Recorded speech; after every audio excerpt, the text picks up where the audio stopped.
Shalom, shalom, enfants de Dieu, filles et fils du Dieu vivant, princes et princesses du roi des rois, shalom. Je voudrais en cette excellente journée dominicale, jour triomphant de la résurrection de notre Seigneur Jésus-Christ d'entre les morts, sa victoire sur la mort, partager avec vous sur notre identité, notre véritable identité en Dieu et en Jésus-Christ, notre Seigneur et Sauveur. Chers amis, il est important que nous puissions, n'est-ce pas, savoir qui nous sommes. Parce que lorsque nous ignorons notre identité, nous aurons des problèmes. Un homme qui ignore son identité a des problèmes. C'est pour cela qu'aujourd'hui, certains hommes se comportent comme des femmes. Et certaines femmes se comportent comme des hommes. Parce qu'ils ignorent ce qu'ils sont en réalité, n'est-ce pas? Et donc, ça pose un énorme problème. Mais Dieu, en créant l'homme, l'a créé pourquoi? Qu'est-ce qui s'est passé pour que Dieu puisse créer l'homme à son image et à sa ressemblance? Il s'est passé quelque chose dans le ciel, dans le monde invisible de Dieu. C'est qu'un ange qui était un chérubin protecteur auprès du trône de Dieu s'est rebellé contre Dieu. Et dans sa rébellion, il a entraîné un tiers des anges avec lui. Et donc, il voulait prendre la place de Dieu. Mais ce qu'il a ignoré, c'est que Dieu est omnipotent, c'est-à-dire celui qui détient tout pouvoir. Il est omniscient, celui qui détient toute la science, la connaissance, et omniprésent. C'est-à-dire, il remplit toutes choses. Dieu remplit toutes choses. Donc, rien ne peut échapper au contrôle du Dieu vivant. Il est l'auteur de l'univers. Il est le commencement de l'univers et il sera la fin de toutes choses. Il est le premier et le dernier. Donc tout commence par lui et finit par lui. Donc il est impossible d'échapper au contrôle de Dieu. Et alors cet ange, dans son ignorance, a voulu donc se rebeller contre Dieu pour prendre la place de Dieu. Dieu peut tout donner, mais Dieu garde sa gloire et ne peut partager sa gloire. Il s'est fait couronner de gloire parce qu'il est le seul auteur de la création, le seul auteur de l'univers. Ainsi, chers amis, quand il y a eu cette rébellion dans le ciel, Dieu a précipité Lucifer. Il s'agit de Lucifer, donc celui que nous appelons le diable ou Satan, n'est-ce pas? Alors, le prince des ténèbres, il a été précipité avec un tiers des anges rebelles. C'est ce que nous appelons, ceux-là que nous appelons aujourd'hui des démons, ceux qui se sont révoltés contre Dieu. Alors, Dieu a décidé, dans son plan, dans son projet, faire une nouvelle créature d'abord pour un monde physique, un monde matériel, un monde visible qui vient maintenant après le monde invisible. Parce qu'il n'y avait que les êtres spirituels, les êtres qui étaient avec Dieu, le royaume spirituel de Dieu avec ses anges, etc. Quand Dieu a créé, alors il a commencé le premier jour, il a d'abord fait appel à la lumière, que la lumière soit. Parce que la Bible dit qu'il n'y avait que les ténèbres sur toute la surface de la terre. Parce que la chute de cette puissance a créé vraiment un véritable tohu-bohu, une véritable catastrophe dans le monde. Et la terre était informe et vide. Et Dieu dit que la lumière soit. Et la lumière fut. Donc la lumière qui est le premier-né de la création, parce que Christ est la lumière du monde. Jésus dira, je suis la lumière du monde. C'est lui la lumière. Il est la parole, mais en cette parole est la lumière. En cette parole est la vie. Et quand il dit que la lumière soit, il fait descendre donc cette lumière vient à l'existence pour éclairer le monde qu'il veut créer. Ce monde nouveau qu'il veut créer. Et donc c'est ainsi que Dieu, le premier jour, deuxième jour, etc., a créé toutes choses que nous voyons aujourd'hui autour de nous. Et au sixième jour, puisque tout ce qu'il créait avait un but. Le but était d'établir un être à son image et à sa ressemblance sur la terre, là où Satan a été précipité. S'il voulait que le diable puisse gouverner la terre, Dieu ne devrait pas, n'est-ce pas, créer ce nouveau monde-là. Mais parce qu'il veut justement montrer au diable qu'il est Dieu et qu'en dehors de lui, il n'y en a point d'autre et qu'il est le Tout-Puissant, il est celui qui détient toutes choses, alors il va dire maintenant, faisons l'homme à notre image, selon notre ressemblance. Ce qui n'a jamais dit d'un être quelconque. Mais pour la première fois, dans le ciel, cela va retentir. Les anges seront surpris d'entendre, n'est-ce pas, leur patron faire une déclaration extraordinaire, faisons l'homme à notre image, selon notre ressemblance. Et sur terre, pareil, le diable et les démons qui l'ont suivi étaient surpris d'entendre une telle déclaration de la bouche du Créateur. Et cela a retenti dans tout l'univers. Faisons l'homme à notre image, selon notre... Donc, ces êtres spirituels attendaient de voir cet être nouveau, cette créature dont Dieu en parle avec autant d'amour, avec autant de ferveur. Faisons l'homme à notre image et selon notre ressemblance. Ça veut dire que les êtres qui ont existé avant avec Dieu n'étaient pas forcément à l'image et à la ressemblance de Dieu. Puisque ce qui différencie Dieu des autres êtres ou des anges, c'est que les anges sont que des esprits au service de Dieu. Ils n'ont pas trois parties comme Dieu. Ils se manifestent, ils se déplacent, qui parlent, mais ils ne sont pas réellement à l'image et à la ressemblance de Dieu parce que Dieu, en lui, est un mystère. Dieu, en lui, est un mystère, Père, Fils et Saint-Esprit.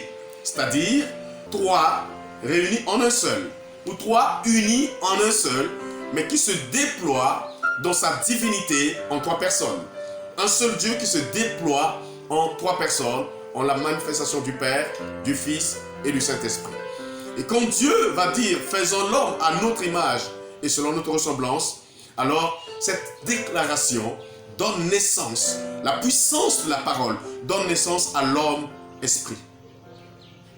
L'homme est d'abord esprit. Et ensuite maintenant, Dieu va se pencher vers la terre, d'où il veut tirer l'homme et le placer, n'est-ce pas, sur la nouvelle création qu'il venait de faire. Alors, il va prendre la terre et il va faire l'homme. Là, c'est l'homme corps, physique. Et l'homme, être physique, était un être inanimé. Alors, Dieu maintenant va souffler. Donc, il faut que vous compreniez qu'il y a eu trois dimensions dans la création. Faisons l'homme, c'est la déclaration. Et la déclaration donne naissance à l'être spirituel, l'homme esprit. Maintenant, Dieu prend la terre et Dieu façonne l'homme. Ça, c'est le corps, l'homme corporel. Hein? Et maintenant, Dieu souffle dans sa narine. C'est l'âme. Donc, la puissance de la parole donne naissance à l'homme esprit. Dieu prend la terre et façonne l'homme corps physique. Et Dieu souffle dans les narines pour maintenant placer en l'homme une âme, qui est aussi sa seconde partie, n'est-ce pas, spirituelle. Donc voilà, l'homme est devenu donc esprit, âme et corps. Donc l'homme est un esprit et une âme qui vit dans un corps. Hein?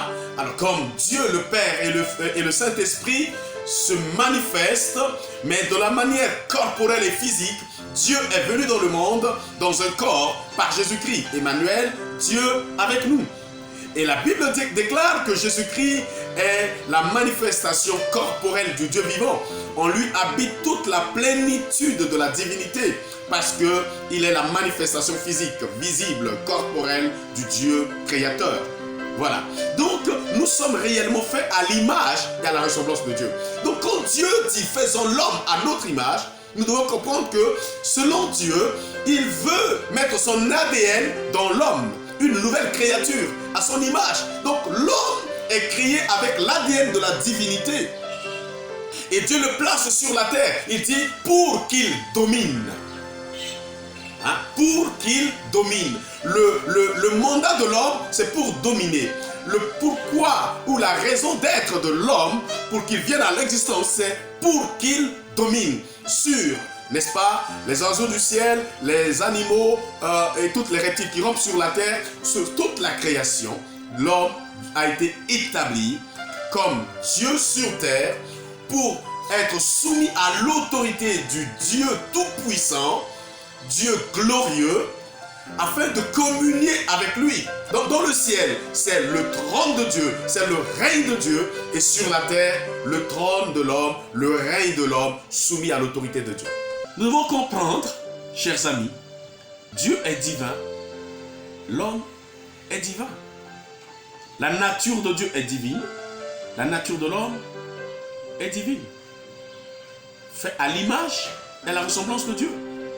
Pour preuve, dans Pierre, le premier chapitre, à partir du verset 3, il est écrit ceci: comme sa divine puissance nous a tout donné ce qui contribue à la vie et à la piété, au moyen de la connaissance de celui qui nous a appelés par sa propre gloire et par sa vertu, lesquels nous assurent de sa part les plus grandes et les plus précieuses promesses, afin que par elle, c'est-à-dire par la divine puissance de Dieu, afin que par elle, vous deveniez participants de la nature divine. Afin que par elle, vous deveniez, vous hommes, vous êtres humains, vous deveniez participants à sa nature divine. En fuyant la corruption qui existe dans le monde, en fuyant, la corruption qui existe dans le monde par la convoitise. Lorsque l'homme se détache des désirs, des choses abominables de ce monde, que Satan est venu semer en lui, lorsque l'homme se repent, lorsque l'homme revient vers Dieu, il revient à Dieu, il revient au Dieu créateur, il retrouve inévitablement la nature de la divinité. Parce que Christ nous a rachetés de la mort, il nous a rachetés du pouvoir du péché, il nous a rachetés de la malédiction. Notre échec nous a conduit à la mort éternelle, à la séparation avec Dieu.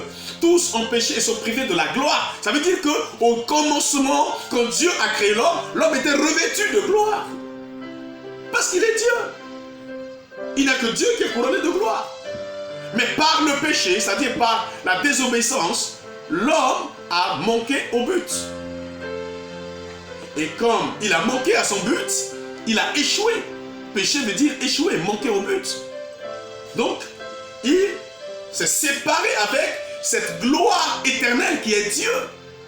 Mais l'homme était proposé candidat à l'immortalité. Ça veut dire que si l'homme restait en communion avec Dieu, la gloire éternelle, il devait porter cette gloire éternellement sur terre. Mais sa séparation avec Dieu l'a privé de cette gloire. Romains 3, 23, car tous ont péché et sont privés de la gloire de Dieu. Donc, la séparation avec la gloire entraîne la mort, entraîne la malédiction, entraîne les maladies, entraîne l'infirmité, entraîne la pauvreté, la stérilité et tous les maux que nous connaissons aujourd'hui, le meurtre, la jalousie, la sorcellerie, la magie et tous ces maux que nous connaissons aujourd'hui sur terre viennent du fait que l'homme s'est séparé de cette gloire éternelle qui est Dieu. Alors, ainsi, Satan s'est accaparé de la gloire de l'homme pour chercher de régner sur la terre et assujettir l'homme. Et soumettre l'homme à sa volonté, puisque l'homme a perdu. C'est comme un coup d'état, n'est-ce pas? Lorsque quelqu'un perd le pouvoir, le nouveau qui prend le pouvoir, il peut décider du sort de celui qui était là avant lui au pouvoir. S'il veut le garder en vie, s'il veut le mettre en prison, je ne sais quoi, ça tout dépend maintenant de celui qui a pris le pouvoir. Et donc, le diable a décidé de malmener l'homme, de détruire l'homme, parce qu'il était jaloux du fait que Dieu a créé l'homme à son image, à sa ressemblance. L'homme est supérieur au diable, l'homme est supérieur aux anges. Voilà notre identité. Mais Jésus est venu justement pour nous sauver, nous racheter. C'est ça le salut. La rédemption, c'est le prix payé pour nous racheter de la mort éternelle, pour nous délivrer de cette malédiction éternelle qui s'est abattue sur l'homme, de cette condamnation éternelle. La Bible déclare qu'il n'y a plus de condamnation pour ceux qui sont en Jésus-Christ. Il a dépouillé les autorités, les dominations, les principautés. Il les a livrées publiquement au spectacle en triomphant d'elles par la croix. La puissance de la croix de Jésus-Christ vient te libérer, vient me libérer, vient nous libérer de la puissance des ténèbres. En Jésus-Christ, nous passons de la mort éternelle à la vie éternelle. Nous passons des ténèbres à la lumière, de la puissance de Satan à la puissance du Dieu vivant. Nous retrouvons notre identité. En Jésus-Christ, nous redevenons Dieu. Si quelqu'un est en Christ, il est une nouvelle créature. Les choses anciennes sont passées. Voici, toutes choses sont nouvelles. Si tu reconnais, si tu retrouves ton identité, si tu es conscient de ton identité de Dieu dans ce monde, tu domines. Je suis homme physique, mais je suis homme esprit. Avant d'être matériel, physique, je suis d'abord esprit. Quand Dieu disait faisons, la parole a créé l'homme esprit. Et après Dieu a pris la terre. Et quand l'homme s'est séparé avec Dieu, écoutez très bien, la première malédiction n'a pas touché à l'esprit ni à l'âme. Il a dit, tu es poussière, tu retourneras à la poussière. C'est la partie terrestre, c'est la partie corporelle, d'où l'homme a été tiré. L'homme physique, bien sûr. La mort vient d'abord pour la partie terrestre. Lorsque nous comprenons ces choses comme ça, nous devons comprendre, savoir que ce n'est pas un vain mot quand Dieu dit « faisons l'homme ». Nous, c'est-à-dire, il utilise la première personne du pluriel. Nous faisons l'homme à notre image, selon notre ressemblance à nous. Donc, nous ressemblons à Dieu. Nous sommes divins, enfants de Dieu. Nous sommes divins, créatures de Dieu. Nous sommes divins, peuple de Dieu. Il faut que tu connaisses, tu retrouves ton identité. L'ignorance de notre identité nous amène à être dans l'échec. À un moment donné, Adam ignorait ce qu'il était. Et cette ignorance l'a amené à cet échec. Parce qu'il va attribuer sa divinité sur terre à Satan. C'est pourquoi on dit que le diable est le Dieu de ce monde. Mais en réalité, le diable n'est pas Dieu. C'est un esprit qui était au service de Dieu et qui a été rejeté. Hein? Donc vous comprenez que la chute d'Adam, c'est parce qu'il ignorait son identité. Et lorsque nous lisons dans le psaume 82, verset 8, il est écrit ceci, psaume 82, verset 8, « J'avais dit, vous êtes des dieux, vous êtes tous des fils du Très-Haut. »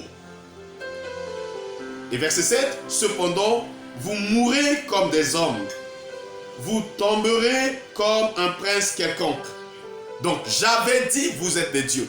Quand Dieu faisait la déclaration, faisant l'homme à notre image et sur notre ressemblance, ça veut dire, Dieu créait l'homme pour être Dieu, à son image et à sa ressemblance. J'avais dit. Vous lisez, c'est écrit dans la parole de Dieu, dans le psaume 82, verset 8. J'avais dit, vous êtes des dieux. Donc le dessein de Dieu, le plan initial de Dieu, c'est de faire de l'homme un Dieu, à son image et à sa ressemblance. C'est pourquoi il nous a dotés de toutes les facultés. Il est le Dieu créateur. La différence entre Dieu créateur et l'homme, qui est Dieu sur terre, c'est quoi? Le Dieu créateur, le Dieu tout-puissant, crée. Mais le Dieu homme, qui est établi sur terre, procrée. Il procrée parce qu'il part de la matière première que le Créateur a mis à sa disposition. Dieu a créé un seul Adam et une seule Ève. Mais Dieu a déposé dans Adam et Ève toute l'humanité. Lui, il a créé un seul modèle, Adam et Ève. Mais il dit à Adam et Ève, en les bénissant, il dit, multipliez-vous, remplissez la terre. Adam et Ève étaient comme des photocopieurs. Il n'y a rien de nouveau sous le soleil. Et ils avaient donc la responsabilité de photocopier l'originalité de ce que Dieu a fait. Ce que Dieu a déjà créé de façon originale, maintenant, l'homme devrait multiplier cela. La responsabilité, c'est de faire la photocopie de ce que Dieu a fait. En tant que procréateur. Hein?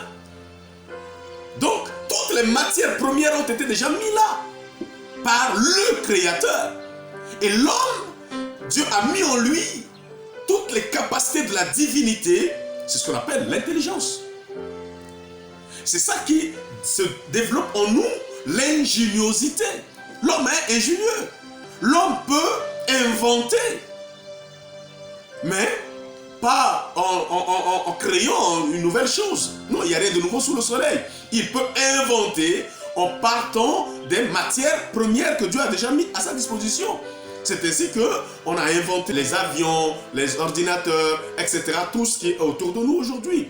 L'invention de l'homme vient du fait qu'il a la nature de la divinité en lui. Et il peut procréer, multiplier ce que Dieu a déjà fait en l'établissant sur terre. Mais quand Adam a péché, il, n'est-ce pas, a perdu cette divinité. Et alors, Satan s'est accaparé de toute la création que Dieu avait soumise sous l'autorité d'Adam. Si Dieu voulait, n'est-ce pas, abandonner la terre, abandonner le monde au diable, à Satan, à Lucifer, ben, il ne devrait pas mettre un second plan en marche. Mais Dieu a décidé que ce monde n'appartiendra pas au diable. Alors, Dieu va mettre un plan B, le plan de la rédemption, le plan du salut. C'est après, parce que l'homme a continué dans sa rébellion, dans sa révolte vis-à-vis de Dieu. Alors Dieu dira plus tard, mais l'âme qui pêche, c'est celle qui mourra.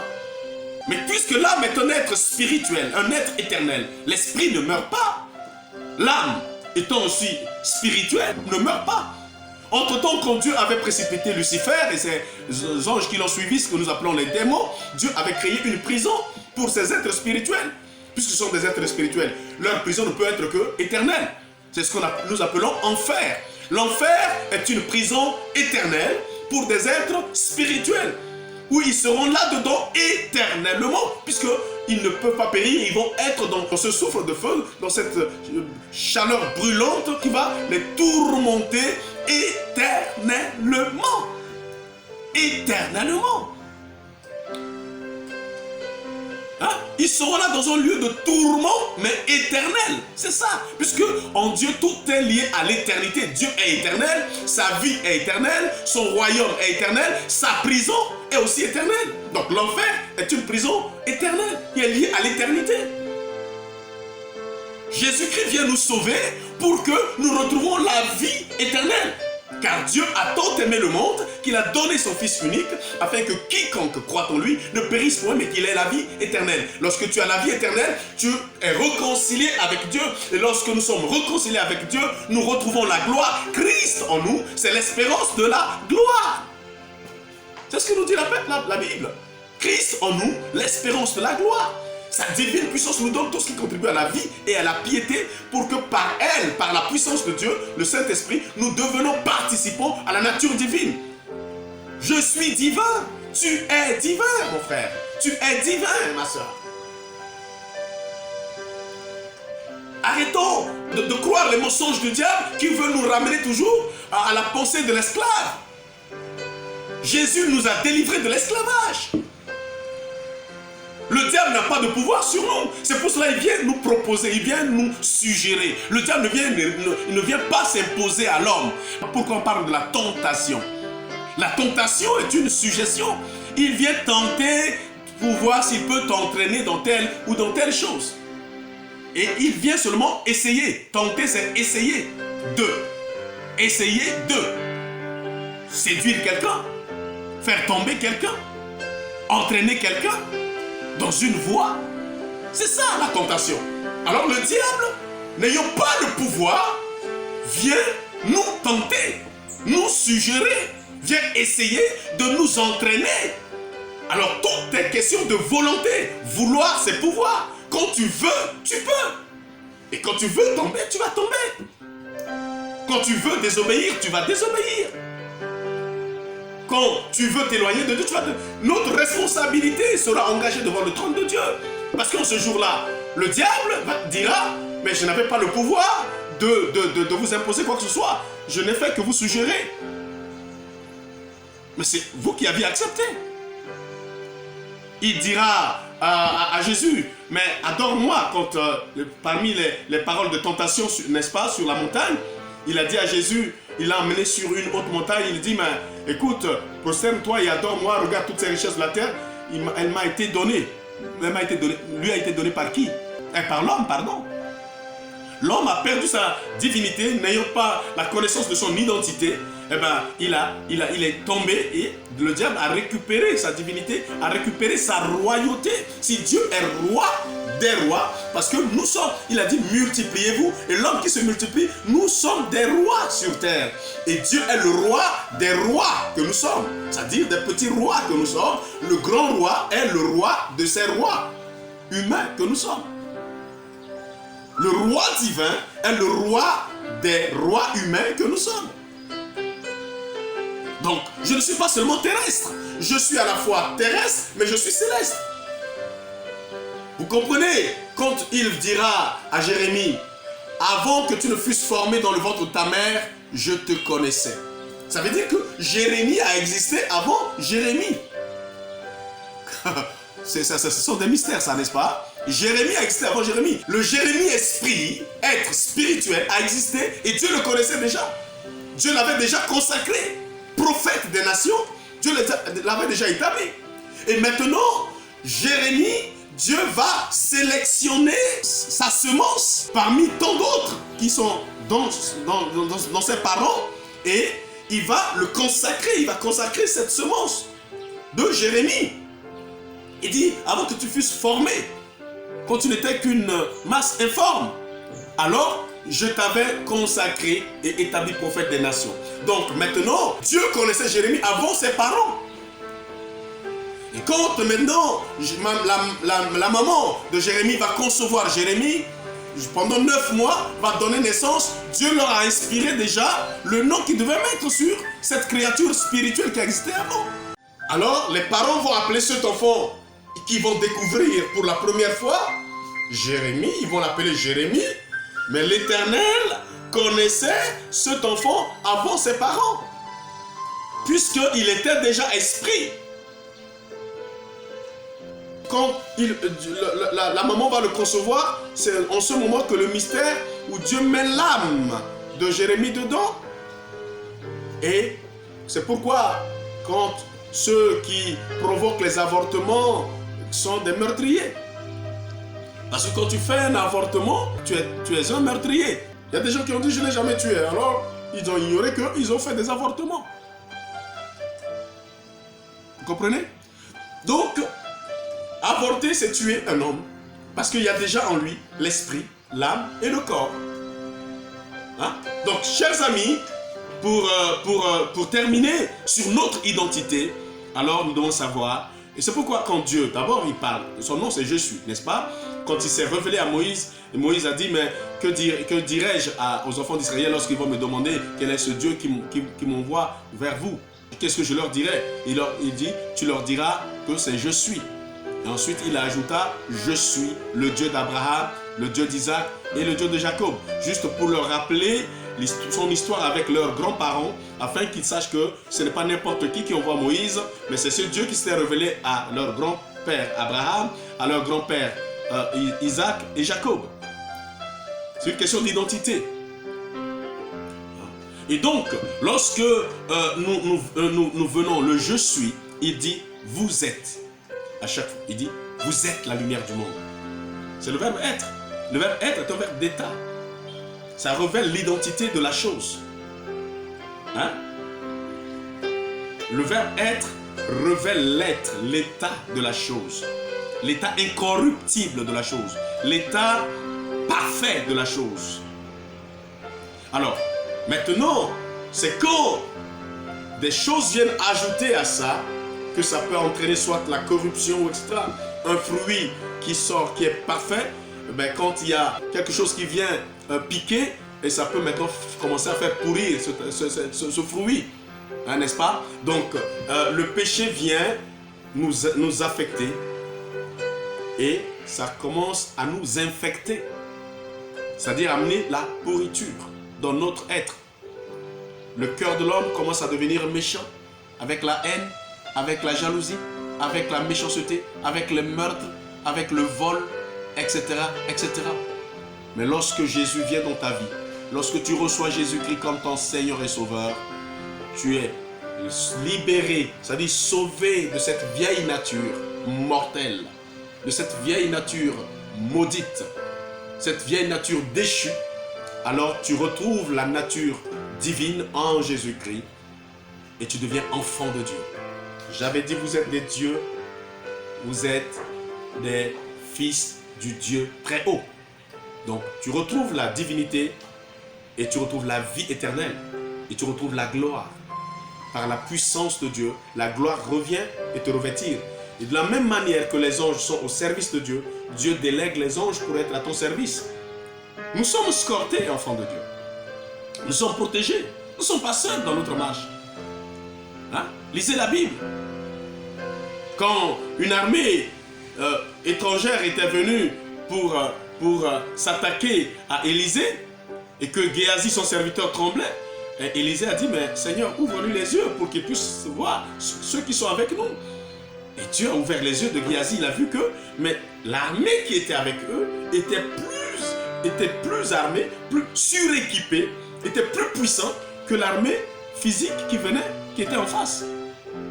Et cela l'a rassuré. Nous n'avons pas à craindre, enfant de Dieu. Tu n'as pas à craindre. Je n'ai pas à craindre. Nous n'avons pas à craindre. Nous sommes divins. Il suffit de retrouver notre identité en Jésus-Christ. Si nous retrouvons notre identité, nous pouvons opérer dans le spirituel. Hein? Le diable amène les gens à opérer dans le spirituel par la sorcellerie, par la magie. Hein? Par les voyages où les gens quittent leur corps pour aller opérer. Ça, c'est le diable ne fait qu'imiter ce qui est dans le monde de Dieu. Mais ils vont pour faire du mal, ils vont pour jeter les mauvais sorts, ils vont pour tuer, pour détruire, pour égorger. Mais toi, en tant qu'être spirituel en Jésus-Christ, par la foi, tu peux aussi atteindre les États-Unis par ta prière. Tu peux atteindre le bout du monde. Tu peux parcourir les nations par la foi. Tu peux prier pour quelqu'un qui se trouve à l'autre extrémité du monde et ta prière aura des effets. Tu peux être ici, là où tu te trouves, et atteindre quelqu'un par la prière, là où il est, même à des milliers de kilomètres. Parce que nous sommes spirituels. C'est pourquoi Jésus a dit, tout ce que vous lirez sur la terre sera lié dans le ciel. C'est-à-dire, notre pouvoir n'est pas que physique dans ce monde ici.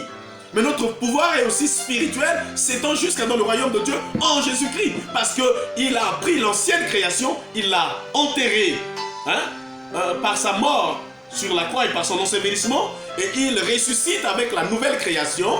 Donc en Christ, nous devenons des nouvelles créatures. Et nous retrouvons notre identité. Nous sommes assis avec lui à la droite du Père. Nous opérons avec lui. Donc nous sommes humain, mais divin. Tu n'es pas n'importe qui. Arrête de trembler devant les choses. Ne fais pas comme Adam qui a vendu son identité au diable.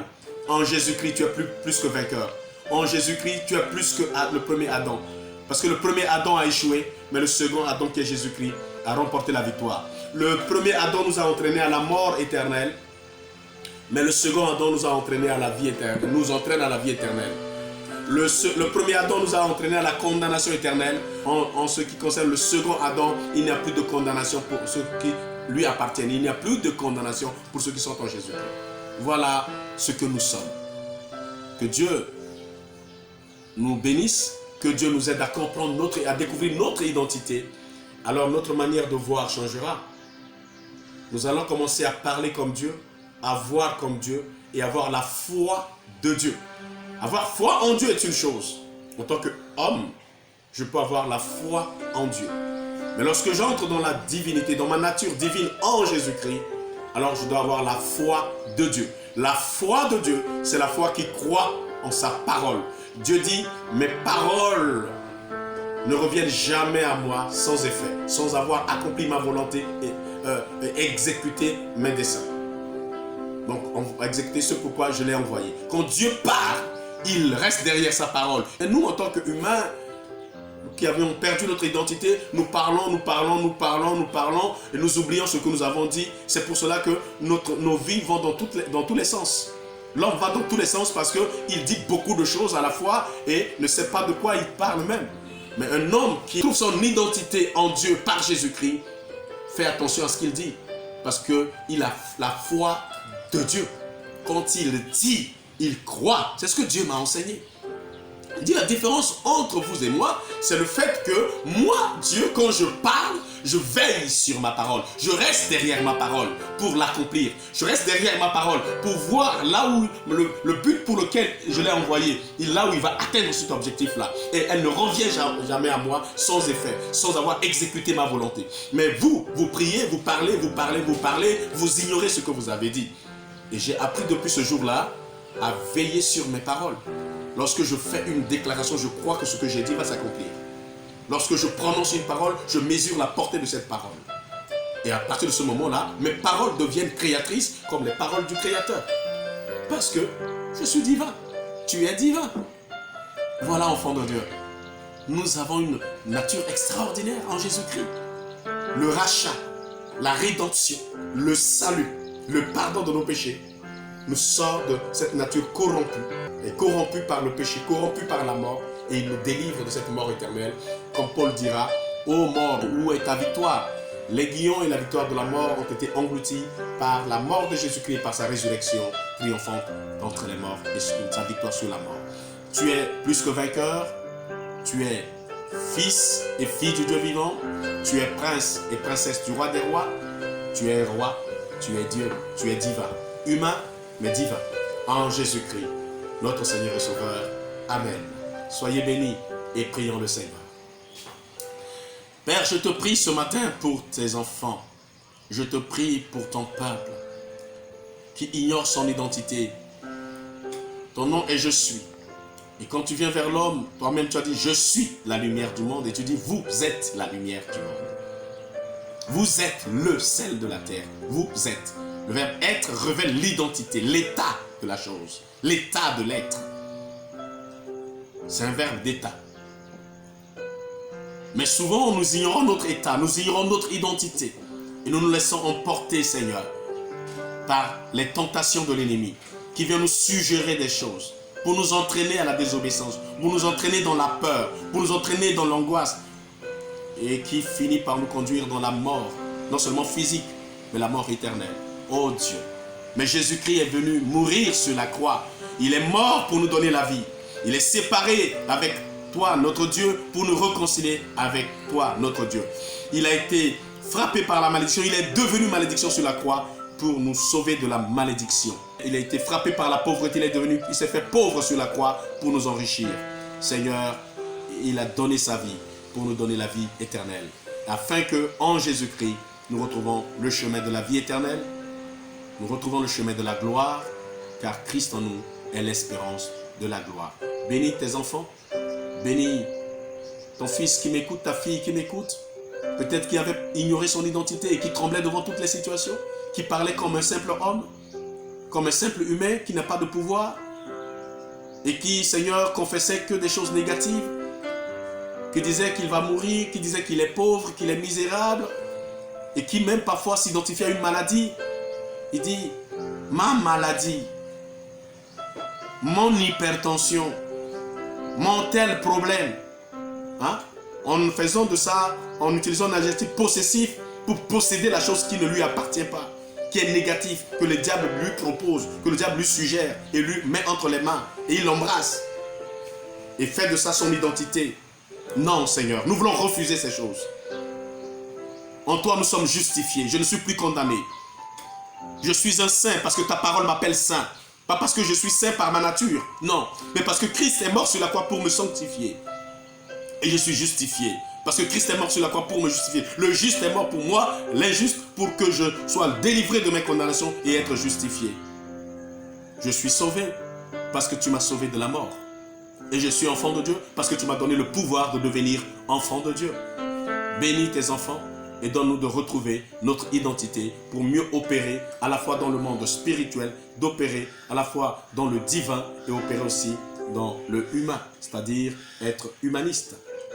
Partager les valeurs humaines, mais aussi ou les valeurs humaines et partager les valeurs divines ou divines.